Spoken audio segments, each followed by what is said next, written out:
ఓం శ్రీ గురు పరిపూర్ణ పరబ్రహ్మణే నమః. ఓం బ్రహ్మానందం పరమసుఖదం కేవలం జ్ఞానమూర్తిం ద్వంద్వాతీతం గగన సదృశం తత్వమస్యాది లక్ష్యం ఏకం నిత్యం విమలం అచలం సర్వధీ సాక్షిభూతం భావాతీతం త్రిగుణరహితం సద్గురుం మద్గురుం తం నమామి.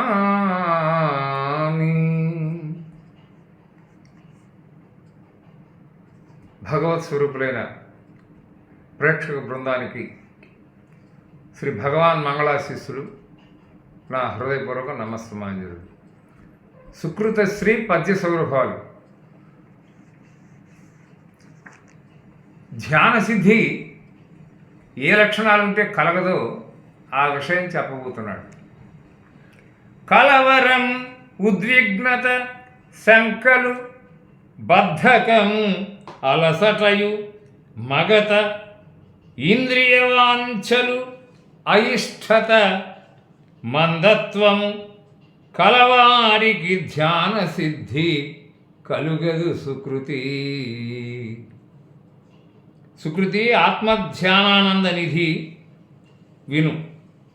కలవరం, ఆవేశం, శంకాస్పద చిత్తం, అలసత్వం, ఎక్కువ నిద్ర, ఇంద్రియ వాంఛలు, అసలు నిద్ర లేకపోవడం, తృప్తి లేకపోవడం, అజ్ఞానం, ఇవన్నీ పరమాత్మ సందర్శనం కాకపోవడానికి, ఏకాగ్రత ధ్యాన సంసిద్ధి అయిన సమాధి యోగం పొందకపోవడానికి ప్రధాన కారణములుగా అభ్యాసకులైన, అంటే పదే పదే గుర్తెరుగగా ఈ సత్యాన్ని తెలుసుకొని మెలగవలను. దుర్మార్గవర్తనులకిల నిర్మల హృదయాధివాస నిశ్చల శివమౌ మర్మగతి ధర్మముందెడు కర్మము పుణ్యమునగాక కలుగదు సుకృతి. సుకృతి పరమపావన జ్ఞాన విజ్ఞానాకృతి విను. చెడుదారులలో ప్రయాణించే మూర్ఖులకు పరమ పవిత్ర హృదయమందు అధివసించే ఆ అచలతత్వ శివశంకర రహస్య రాజయోగ మార్గ ధర్మకర్మ స్థితి పుణ్యకర్మల చేతనే కాని పని. కావున వేరే కర్మ మార్గాల వలన లభించగలిగేది కానే కాదు. జ్ఞానాత్ ఏవత్ కైవల్యం. ఒక జ్ఞానం కలిగిననే మోక్షం లభిస్తుంది. ఆ నిర్లిప్త స్వతసిద్ధత, అది లభించినది కూడా కానిదని పెద్దల ఉవాచ. అంటే అది అఖండమని, అద్వయమని, అవ్యయమని నిర్వచనీయం. ఎంతకు అనాత్మ తొలగదు, ఎంతకు పరిశుద్ధ చిత్తమేర్పడదు, తానెంతకు విషయముల బొరలు అంతదనుక నరుని మోక్షమది వృధ సుకృతి. సుకృతాత్మ విను. అనాత్మ విషయ దృశ్యం తన నుండి ఏమాత్రం దూరం కాకున్నప్పుడు, చిత్త విక్షేపములు లేని స్థితి తనకేమాత్రం కలుగకుండా ఉన్నప్పుడు, తానంతకు విడువక మోహబద్ధుడై ఈ సంసార సాగరంలో పొరలాడుతుంటూ ఉంటాడో, అంతవరకు నరుడనే వానికి బంధమోక్షములు లేని జన్మరాహిత్య స్థితి అనగా పరబ్రహ్మ అనుభవము కలగడం అనేది దుర్లభం అనే ఉపనిషత్తులు, ప్రస్థానత్రయము, శ్రీరామాయణ భారత ఇతిహాసాలు, వేమనయోగి పద్యతత్వామృతం, ఇంకా ఇతరమైన కాళహస్తీశ్వర శతకం, ఇంకెందరో మహాత్ముల అనుభవాలు సందేహరహితంగా తెలియపరుస్తున్నాయి. అంతఃశుచి సౌందర్యం శాంతిరసమునకు నెలవు. అంతఃశుచి సౌందర్యం శాంతిరసమునకు నెలవు. సౌఖ్యస్థితికిన్ సంతత చింతాశీలురు భ్రాంతిరహితులు ఆత్మయోగ పథగులు సుకృతాత్మ అజ్ఞానధ్వాంత నిర్మూల విను. ఆత్మపరంగా అంతఃకరణ పవిత్రతతో కూడిన అందం ఏదైతే ఉన్నదో అది శాంతానంద హృదయానికి అమృతత్వమై మోక్షకారక సౌఖ్యానికి నిలయమై అట్టి పరబ్రహ్మానందాత్మానుభూతి సాధించుటకై నిరంతర ధ్యానశీలురు ఈ సంసార భ్రాంతిరహితులు కావడం కోసం ప్రయత్నిస్తూ ఉంటారు. వారే నిజమైన ఆత్మయోగ పథగాములై లోకంలో నిశ్చలంగా నిర్మోహంగా ప్రకాశిస్తూ ఉన్నారు. యోగజ్ఞానము తెలియుము బాగుగా హృదయాధివాస భద్రత పడయన్ భోగానుభవ బంధం భోగమును త్యజింతు అది మోక్షము సుకృతి గురుజ్ఞాన జీవన్ముక్త నిర్వాణాకృతి విను. శ్రీ శ్రీ శ్రీ శ్రీ జగద్గురువైన శ్రీకృష్ణుడు ప్రతిపాదించిన భగవద్గీత యోగ విజ్ఞానమును అంటే గురు శరణాగతి పొంది నిన్ను నీవు తెలుసుకోగలిగితే అనగా ఆత్మానుభూతిని ప్రసాదించే యోగ జ్ఞానాన్ని తెలుసుకోగలిగే మార్గం నీ యోగక్షేమాలకు సంబంధించి హృదయంలో చావు పుట్టుకలు లేకుండా శాశ్వతంగా నివసించే పరమాత్మవే నీవైయుండి జాగ్రత్త పొందుటకై యోగ జ్ఞానాన్ని పొందు. అలాగాక ప్రాపంచిక విషయ భోగాలను అనుభవించాలనే వాంఛ కలిగి ఉందివా, ఇక నీకు అది నెరవేరేది కాదు. ఇప్పుడు రాజకీయాలలో నాయకులు వినాయకులు అనుభవించేదంతా అర్థం కాని నీతిమాలని పనికిమాలిన సంపాదన మొత్తం తృప్తి లేని తాత్కాలిక సారహీన భోగానుభవమే కదా. అదే ఈ జనన మరణ సంసార బంధం. అది నేనుగాను దానికి నే భిన్నుడను అని వైదొలగి స్పృహలేక ఉండటమే సర్వత్రా సదా జీవన మోక్షం.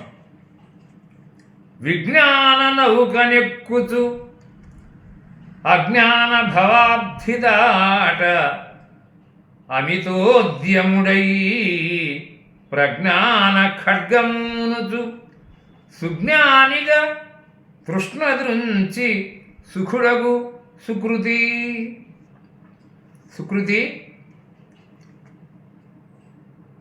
అనేక జన్మ కర్మ విదగ్ధ పావనాకృతి విను. విశేషమైన జ్ఞానంతో లేదా అనుభవ జ్ఞానమును పొందటం కోసం సద్గురువనే నౌకను అధిరోహించి జననమరణ జరారోగ సంసార సముద్రమును దాటుటకై మీది మిక్కిలి ప్రయత్నించిన వాడై విజ్ఞానం బ్రహ్మ ప్రజ్ఞానం బ్రహ్మ అనే వేదోక్తిని అనుసరించిన ఖడ్గమును ధరించి అంతఃశత్రువులైన అరివర్గమును జయించి ఆశాపాశముల మట్టుపెట్టిన సుజ్ఞాని అయి నవద్వారే పురే దేహి అని కర్మ సన్యాస యోగం నందు భగవానుడు చెప్పిన మాట. సర్వకర్మాణి మనసా సన్యస్యాస్తే సుఖం వసి నవద్వారే పురే దేహి నైవక కుర్వన్న కారయన్. తన యందు కలిగిన ఈ ఇంద్రియములన్నింటినీ నిగ్రహించిన వాడై మనస్సు చేత సర్వకర్మల కర్మఫలాలను అపేక్షించిన వాడై తానేమి చేయక చేయింపక 9 వాకిళ్ళు ఉన్నటువంటి అంటే ఈ 2 కళ్ళు 2 చెవులు 2 ముక్కు ద్వారాలు, 1 నోరు 1 మూత్రము మరొకటి మలద్వారములు మొత్తం 9. ఈ 9 వాకిళ్ళు ఉన్నటువంటి శరీరంలో ఈ సత్యాన్ని నిగ్రహించిన వాడు అంటే తెలుసుకున్నవాడు ఏది మనకు అపకారం చేస్తుందో ఏది మనకు మిత్రత్వాన్ని చేకూర్చునో ఈ శరీరంలో ఉన్నటువంటి తత్వాన్ని తెలుసుకొని 25 తత్వాలకు అధిగమించి 26వ తత్వమైనటువంటి పరమాత్మను పొందటమే లక్ష్యం. తోలు తిత్తీది తూటులు 9 తుస్సుమను కాయం జీవ తెలుసుకో అపాయం అని ఒక చలనచిత్ర గేయ కవి కూడా చెప్పాడు. 9 కంతల దిత్తికి ఇమ్మకు సొమ్ములను కులములేటికి చెప్పుమా నమ్మకు దేహము నాదని బ్రహ్మము నేనంచు తెలిసి పలకర వేమ అన్నాడు వేమన్న. అని మహాయోగి వేమన అద్భుతంగా విశ్వాసంతో, విశ్వాసమే విద్య కాబట్టి ఈ పురమనే దేహాన్ని ధరించిన వాడు దేహి, శరీరమునందుండి అశరీరుడై పరమాత్మ శుద్ధ చైతన్య లక్షణంగా సుఖవంతుడై కాపురము చేస్తున్నాడని చక్కగా నీ హృదయంలో ఎప్పుడు తెలుసుకుంటావో అప్పుడు నువ్వు ఆ లక్ష్యాన్ని పొందుతావు. తనువునకు చావు పుట్టుక అనుగ ప్రాణానికెన్నా కలిదప్పుల్ మనముందెడి సుఖ దుఃఖములు అన ప్రకృతి స్వభావమాత్మకంఠదు సుకృతి. పుణ్యశీల విను, పరమానంద హేర ఆలకించు, నే చెప్పేది వివేకంతో తెలుసుకో. చావు పుట్టుకలు శరీరానికి, ప్రాణ శరీరానికి ఆకలి దప్పులు, మనస్సునకు సుఖదుఖాలు అంటే రాగద్వేషాలు ప్రకృతి స్వభావం వల్ల కలుగుతూ ఉంటాయి. ఈ స్వభావాలన్నీ అనిత్యములే, తాత్కాలికములే, సత్తా లేనివే. కావున ఆత్మస్వరూపాన్నంటి అవేవీ బాధించడం లేదు, బాధించలేవు కూడా. ఏలన భగవద్గీతలో 2వ అధ్యాయం సాంఖ్యయోగంలో 14వ శ్లోకం భగవంతుడే చెప్పాడు. మాత్రా స్పర్శాస్తు కౌంతేయ శీతోష్ణ సుఖదుఃఖదాహ ఆగమాపాయినో అనిత్యాహ తాం స్థితిక్షస్వ భారత అన్నాడు. ఓ అర్జున విను, విషయేంద్రియ సంయోగం వలన చలి వేడిమి సుఖదుఖాదులను కలుగుతుండునని, ఇవి అనిత్యములని, ఒకప్పుడు ఉండును ఒకప్పుడు ఉండవు, వీటి ప్రమేయం ఆత్మయందు ఉండదు. కనుక నువ్వు ఆత్మస్వభావం అందు చెలించని పురుషుడే ధీరుడని, ఆ అమృతత్వానికి యోగ్యుడని చెప్పబడుతున్నాడు. సాధనలన్నీయు హరిగత బోధన నిధిలయముగాక పొందరు ముక్తిన్ రాధామాధవ ప్రేమారాధనమదిగాదే ఆత్మలక్ష్యము సుకృతి. సుకృత జననత పరిపాల ఆత్మానంద బోధన శీల విను. వ్యాసో నారాయణో హరిహి అన్నట్లు సమస్త సాధనా మార్గములను ఆదిదేవుడైన హరి సంయోగ సంబంధ బోధన భాండాగారమందు లీనమునప్పక ఆత్మానుభూతి మోక్ష సామ్రాజ్యమునకు ఆస్కారముకు చోటు అనేది లేదు. శ్రీ రాధామాధవుల శాశ్వతానంద ప్రేమతో కూడిన ఆరాధనామృత తత్వం ఏదైతే ఉన్నదో అదే ఆత్మలక్ష్యం, ఏకైక పరబ్రహ్మమే, వేరు కాదని నిర్వచనం.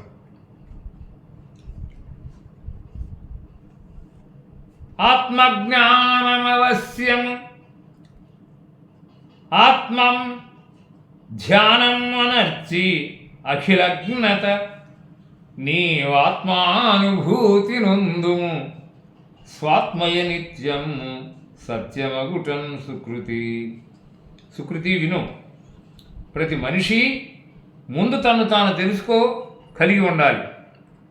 బాహ్యంగా భౌతిక పరంగా ఎన్ని తెలివితేటలున్నా కోట్లకు పడగలెత్తినా ఏమీ ప్రయోజనం లేదు.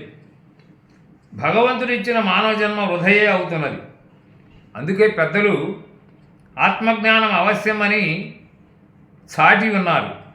జ్ఞానాదేవహి కైవల్యం అన్నారు.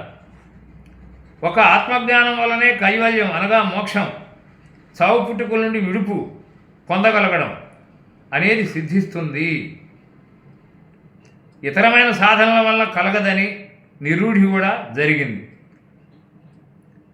ఆ సత్యాన్ని ఈ పద్యంలో ఈ కృతికర్త శ్రీ కవీశ్వరానంద స్వామి హితోక్తి తెలుసుకోమని తెలియజెప్తున్నారు. ఇది సత్యం శివం సుందరం.